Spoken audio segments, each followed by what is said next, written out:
අපි අද කතා කරනවා උසස් පෙළ විෂය නිර්දේශයේදී අපිට හම් වෙන විශේෂයෙන්ම 4 වෙනි ඒකකයේදී අපිට මොන ගැහෙන සංධීය ආණ්ඩු කියන කොටස. සංධීය ආණ්ඩු කියන එකකේ එහෙම නැත්නම් ආකෘතිය ගැන අපි අද කතා කරනවා. දැන් සාමාන්‍යයෙන් මේ වනකිට ඕගොල්ලොන්ට යම් ප්‍රමාණයක අවබෝධයක් තියෙනවා ඒකීය ආණ්ඩු ක්‍රම ගැන. ඒකීය ආණ්ඩු ක්‍රමයක් කියන්නේ රටේ ස්වාධිපත්‍ය බලය එක් මධ්‍යම ආණ්ඩුවක් වෙත කේන්ද්‍රගත වෙලා තියෙනවා නම් අන්න ඒකකට අපි කියනවා ඒකීය ආණ්ඩු ක්‍රමයක්. ස්වාධිපත්‍ය බලය එක මධ්‍යම ආණ්ඩුවකට විතරයි නම් තියෙන්නේ ඒක ඒකීය ආණ්ඩු ක්‍රමයක්. ඔන්න ඔය තත්ත්වයෙන් පොඩ්ඩක් වෙනස් වෙලා ස්වාධිපත්‍ය බලය මධ්‍යම ආණ්ඩුවක් සහ ප්‍රාන්ත ආණ්ඩු සමූහයක් අතරේ බෙදිලා ගිහිල්ලා තියෙනවා නම් අන්න ඒකට අපි කියනවා සංධීය ආණ්ඩු ක්‍රමයක් කියලා. ඒ කියන්නේ රාජ්‍යයක් සතුව තියෙන ස්වාධිපත්‍ය බලය මධ්‍යම ආණ්ඩුවට කොටසයි ප්‍රාන්ත ආණ්ඩුවලට කොටසයි බෙදිලා ගිහිලා තියෙනවා නම් ඒකට අපි කියනවා සංධීය ආණ්ඩු ක්‍රමයක් කියලා. අපිට තව විදියකට මේක නිර්වචනය කරන්න පුළුවන්. මධ්‍යම ආණ්ඩුවක් සහ ප්‍රාන්ත ආණ්ඩු සමූහයක් අතරේ රාජ්‍ය බලය බෙදා හරින ලද ආණ්ඩු ක්‍රම වලට අපි කියනවා සංධීය ආණ්ඩු ක්‍රම කියලා. හැබැයි මෙතනදී මතක තියාගන්න සංධීය ආණ්ඩු ක්‍රමයක් ගැන කතා කරනකොට මධ්‍යම ආණ්ඩුවට සහ ප්‍රාන්ත ආණ්ඩුවලට සමතුලිතව බලය බෙදා හැරීම සිදු විය යුතුයි. මධ්‍යම ආණ්ඩුවට වැඩියෙන් බලය බෙදන්නත් බෑ. ප්‍රාන්ත ආණ්ඩුවලට අඩුවෙන් බලය බෙදන්නත් බෑ. මධ්‍යම ආණ්ඩුවට අඩුවෙන් බෙදලා ප්‍රාන්තවලට වැඩියෙන් බෙදන්නත් බෑ. එහෙම වුණොත් එහෙම එක්කෝ අර්ධ සංධීය වෙනවා. එහෙම නැත්නම් සහ සංධීය වෙනවා. සංධීයයි කියලා කියන්නේ නැත්නම් සම්භාව්‍ය සංධීයයි කියන්නේ නැත්නම් සුද්ධ සංධීයයි කියන්නේ මධ්‍යම ආණ්ඩුව සහ ප්‍රාන්ත ආණ්ඩුව අතරේ සමතුලිත බලය බෙදා හැරීමක් ක්‍රියාත්මක විය යුතුයි. සංධීය ආණ්ඩු ක්‍රමයක් ගැන කතා කරනකොට මේ සංධීය ආණ්ඩු ක්‍රමයක අපිට පුළුවන් හඳුනගන්න හරි පහසු ලක්ෂණ කීපයක් තියෙනවා. ඒ තමයි මට්ටම් දෙකක ආණ්ඩු තියෙනවා. මට්ටම් දෙකක ආණ්ඩු වර්ග තියෙනවා. එකක් තමයි මධ්‍යම ආණ්ඩුව, අනිත් මට්ටම තමයි ප්‍රාන්ත ආණ්ඩුව. මධ්‍යම ආණ්ඩුව එකක් සහ ප්‍රාන්ත ආණ්ඩු ගණනාවක් ක්‍රියාත්මක වෙනවා. එතකොට ඒ නිසා දැන් අපි ගත්තාම උදාහරණයක් විදිහට ඇමරිකානු ආණ්ඩු ක්‍රමය ගත්තොත් මධ්‍යම ආණ්ඩුවක් සහ ප්‍රාන්ත ආණ්ඩු 50ක් තියෙනවා. ඒතර ඒකෙන් අදහස් කරන්නේ ආණ්ඩු මට්ටම් දෙකයි මධ්‍යම ආණ්ඩුව සහ ප්‍රාන්ත ආණ්ඩු කියලා ආණ්ඩු මට්ටම් දෙකක් තියෙනවා.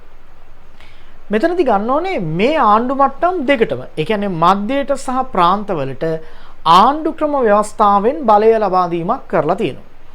මධ්‍යම ආණ්ඩුවටත් බලය හම්බෙනවා, ප්‍රාන්ත ආණ්ඩුවටත් බලය හම්බෙනවා. විශේෂත්වය තමයි මධ්‍යම ආණ්ඩුව සතුව තියෙන බලතලත් ස්වාධීනයි, ප්‍රාන්ත ආණ්ඩුව සතුව තියෙන බලතලත් ස්වාධීනයි.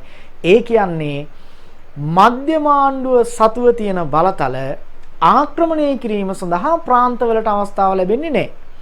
ප්‍රාන්ත ආණ්ඩු සතුව තියෙන බලතල ආක්‍රමණය කිරීම සඳහා මධ්‍යයට අවස්ථාව ලැබෙන්නේ නැහැ. ඒ නිසා ඔවුනොවුන්ගෙන් ස්වාධීන වෙච්ච ස්වාධීන බලාධිකාරීන් මධ්‍යයට සහ ප්‍රාන්තවලට හම්බ වෙනවා. එතනදී තව වැදගත් කාරණාවක් තමයි මධ්‍යම ආණ්ඩුවට පැවරෙන්නේ බොහෝ දුරට පරිපාලන ශේෂ්ත්‍රවලට අදාළ බලතල.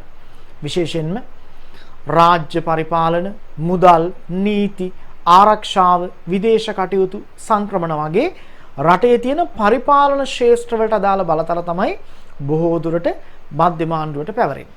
හැබැයි ප්‍රාන්ත ආණ්ඩුවලට පැවරෙන්නේ බොහෝ දුරට සුබ සාධන ශේෂ්ත්‍රවලට අයත් බලතල. අධ්‍යාපන, තැපැල්, සෞඛ්‍ය, කෘෂිකර්ම, යටිතල පහසුකම් වගේ තව ගොඩාක් තියෙනවා. මෙන්න මේ වගේ සුබ සාධන ශේෂ්ත්‍ර වලට අයිති බලතල තමයි වැඩි වශයෙන් ප්‍රාන්ත ආණ්ඩුවලට පැවරෙන්නේ. ඒ නිසා මධ්‍යයට පරිපාලන ශේෂ්ත්‍ර වලට අයත් බලතල වගේම ප්‍රාන්තවලට සුබ සාධන ශේෂ්ත්‍ර වලට අයිති බලතල වශයෙන් ප්‍රධාන වශයෙන් මේ දෙන්නටම එකිනෙකාගෙන් ස්වාධීන වෙච්ච බලතල හම්බ වෙනවා. ඊළඟට ගත්තාම මේ සංධීය ආණ්ඩු ක්‍රමයක් තුල අනිවාර්යෙන්ම ලිඛිත අනම්‍ය ආණ්ඩු ක්‍රම ව්‍යවස්ථාවක් තිබිය යුතුයි. මතක තියාගන්න. ලිඛිත අනම්‍ය ආණ්ඩු ක්‍රම ව්‍යවස්ථාවක් තියෙන්න ඕනේ.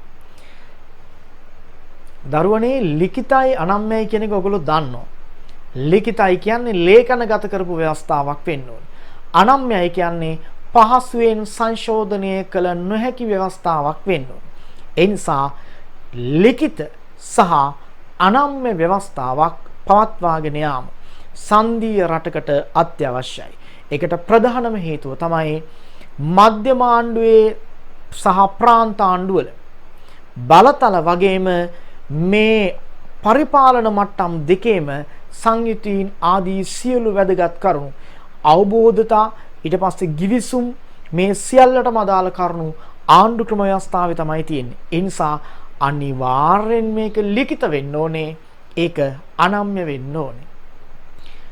සංධීය ආණ්ඩු ක්‍රමයක් ක්‍රියාත්මක වෙනකොට ඒ රටේ ව්‍යවස්ථාදායකය පිළිබඳ වැඩි අවධානයක් යොමු වෙනවා. මොකද ඕනෑම රටක ව්‍යවස්ථාදායකය හරහා තමයි ඒ රටට නීති මුදා හැරෙන්නේ. අවශ්‍ය කරන නීති සම්පාදනය කෙරෙන්නේ ව්‍යවස්ථාදායකය තුලින්. එතකොට මේ ව්‍යවස්ථාදායකය මොන වගේ වෙන්න ඕනද? සංධීය රටක් නම් නිශ්චිතවම ව්‍යවස්ථාදායකය ද්විමාණ්ඩලික වෙන්න ඕන. දරුවනේ ද්විමාණ්ඩලිකයි කියන්නේ ව්‍යවස්ථාදායකය මන්ත්‍රී මණ්ඩල දෙකකින් යුක්ත වෙන්න ඕන. මන්ත්‍රී මණ්ඩල දෙකක් කියන එකෙන් අදහස් වෙන්නේ එකිනෙකට වෙනස් සමාජිකයන් කටයුතු කරන ව්‍යවස්ථාදායක සභාවන් දෙකක් සහිත පොදු ව්‍යවස්ථාදායකයක් තියෙනවා. උදාහරණයක් විදිහට ගත්තාම ඇමරිකාවේ තියෙන ව්‍යවස්ථාදායකයට අපි කියන්නේ කොංග්‍රස් මණ්ඩලය කියලා. ඒකේ තියෙනවා මණ්ඩල දෙකක්. පළවෙනි මණ්ඩලය නියෝජිත മന്ത്രി මණ්ඩලය එහෙම නැත්නම් මහජන മന്ത്രി මණ්ඩලය.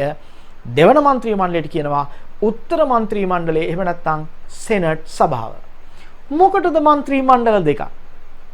മന്ത്രി මණ්ඩල දෙකක් හඳුන්වා දෙන්නේ පළමු മന്ത്രി මණ්ඩලය මධ්‍යම ආණ්ඩුවේ නියෝජිතයන් සඳහාත් දෙවන മന്ത്രി මණ්ඩලය ප්‍රාන්ත ආණ්ඩුවල නියෝජිතයන් සඳහාත් වෙන් කරනවා.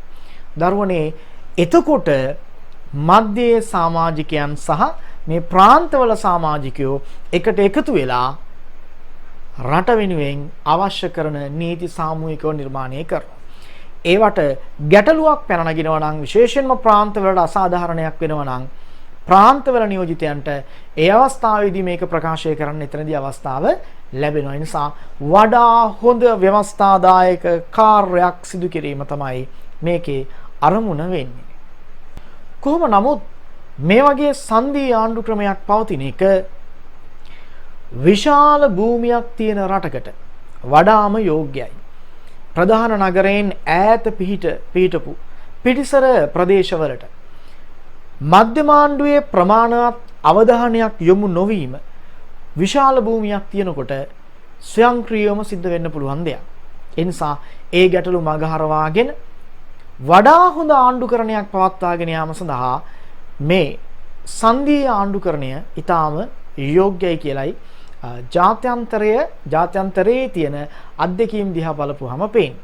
කොහොම නමුත් සංධීය ආණ්ඩු ක්‍රම සැලකෙන්නේ විකාශිත ගණයට නොව සම්පාදිත ආණ්ඩු ක්‍රම ව්‍යවස්ථා මාදිලියට. ඒකෙන් අදහස් කරන්නේ මෙහෙම දෙයක්. විකාශිතයි කියන්නේ දීර්ඝ කාලයක් තිස්සේ සමාජයත් එක්ක විකාශනීය වෙච්ච ආණ්ඩු ක්‍රමයක් නම් ඒක විකාශිත ආණ්ඩු ක්‍රමයක්. දැන් බොහෝ දුරට ඒකී ආණ්ඩු ක්‍රම විකාශිතයි. ඒක රටේ ඉස්සර තනි පාලකයෙක් රට පාලනය කරා. එහෙම්මම ඇවිල්ලා දැන් තනි ආණ්ඩුවක් තියෙනවා. ඒවා සාමාන්‍යයි. එතකොට ඒක අමුතුවෙන් හදපු එකක් නෙමෙයි. හැබැයි සංධීය ආණ්ඩු ක්‍රමයක් කියන්නේ විකාශිත කාණ්ඩයට අයිති නොවන එකක්. එහෙනම් ඒක සම්පාදිතයි. සමහර වෙලාවට ජන සංයුතීන්, ජනවාර්ගික ගැටලු, භූමියේ ගැටලු, සුබ සාධන ගැටලු ආදිය මත හිතලා බලලා විශේෂඥයෝ එකට එකතු වෙලා නිර්මාණය කරපු මධ්‍යයක් සහ ප්‍රාන්ත අතරේ ගිවිසුම් ගහලා අවබෝධතා ඇති කරවලා නිර්මාණය කරලා පනවපු ව්‍යවස්ථාවක් තමයි සංධීය ආණ්ඩු ක්‍රම කියන්නේ. ඒ කියන්නේ සංධීය ආණ්ඩු ක්‍රමයක් විකාශිත නොවන එනම් සම්පාදිත ව්‍යවස්ථා ගණයට අයිති වෙන එක. සාමාන්‍යයෙන් සංධීය ආණ්ඩු ක්‍රමයක් පැවතීමෙන් බෙදිලා තියෙන රටවල් විශේෂයෙන්ම භින්න වූ සමාජයක් තියෙන රටවල් එකට එකතු කරලා පවත්වාගෙන යන්න පුළුවන්. භින්න වූ සමාජයක් කියන්නේ එකිනෙකට විවිධ වෙනස් ජන වර්ග කණ්ඩායම් ඉන්නවා නම් ප්‍රජා කණ්ඩායම් ඉන්නකොට ඒගොල්ලන්ව මිශ්‍ර කරලා පවත්වාගෙන යන්න බෑ. ඒ වගේ අවස්ථාවකදී හොඳම දේ තමයි බෙදලා සංධීය කරලා වෙන් කරලා ඒගොල්ලන්ව පවත්වාගෙන යන එක. හොඳම උදාහරණය ඉන්දියාව. ඒ වගේම තමයි විශාල භූමියක් තියෙනකොට මම කලිනුත් කිව්වා සංවර්ධන කටයුතු වලදී වඩාම පහසු වෙන්නේ සංධීය ආණ්ඩු ක්‍රමය. ඉන්දියාව වගේම ඇමරිකාවත් මේකට අපිට උදාහරණයක් විදිහට පෙන්වන්න පුළුවන්. මේ විදිහට වාසිදායක තත්වයන් වගේම මේකේ අවාසිත් නැතුව නොවේ. මොනවද අවාසි?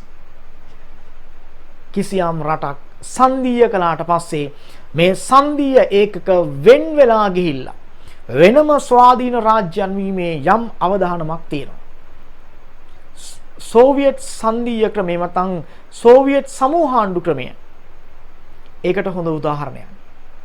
ඉස්සර සෝවියට් සංධීය ක්‍රමය තුල තිබිච්ච ප්‍රාන්ත 15ම වෙන් වෙලා ගිහිල්ලා අද වෙනකොට වෙනම ස්වාධීන රටවල් බවට පත් වෙලා තියෙනවා. ඒ කියන්නේ රාජ්‍යයේ භෞමික පදනම පවා බිඳ වැටීමේ අවදානමක් ඇති වෙන්න පුළුවන්. ඊළඟ කාරණාව තමයි පරිපාලන කටයුතු වලදී ඒ ප්‍රාන්තයෙන් ප්‍රාන්තයේ තියෙන අවශ්‍යතා වෙනස් නිසා තීරණ ගැනීමේදී බරපතල කාලයක් එහෙම නැත්නම් බරපතල ගැටලු නිර්මාණය වෙන්න පුළුවන්. වැඩි කාලයක් වැය වෙන්න පුළුවන්. ඒ ඔස්සේ පරිපාලන අකාර්යක්ෂමතා ඇතිවීමේ හැකියාවක් තියෙනවා. කොහොම නමුත් සංධීය ආණ්ඩු ක්‍රම කියන්නේ වාසි අවාසි මිශ්‍ර වෙච්ච නමුත් ලෝකේ ජනප්‍රිය ආණ්ඩු මාදිලි අතරින් එකක් විදියටයි අපි හඳුනාගන්නේ.